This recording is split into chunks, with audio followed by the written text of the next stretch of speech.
Okay, we have a hurricane last night and you see yung yung tree ng kapitbahay ko na putol. At saka I just get off from the house and look what happened. My shelf of the garage or whatever they call that. Ayan, tumalsik na hulog. Siguro, pinulot siguro ng kapitbahay ko to at nilagay na lang sa sa side. Kasi ayan na, wala na see. Ay, nako. At ang daming liligpitin. Ayan yung mga trees dyan. Ay, nako. See? Wala na nga akong damo kasi nga it's already full.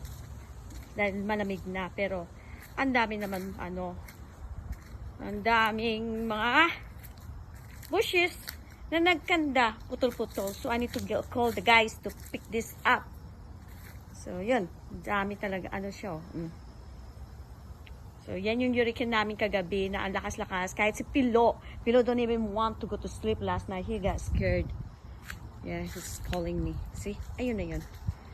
Ay, nako. So, ayan na naman. Gagas, na naman tayo niyan. Papagawa ako yan. Imagine. So, tabingi na o tabingi. Tabingi na, tabingi. Diyos ko, mamiya. Ano ba yan? Ito talaga kagabi habang nag-ALS ako. My goodness. Ang lakas talaga. Parang akala ko, yung bahay ko, parang lilipa rin. Kasi talaga very strong talaga. So, yan. That was the cause of hurricane last night. Ayan. See, tumalsik yung ko. Tumalsik yan, see. Okay, guys. Enough na muna.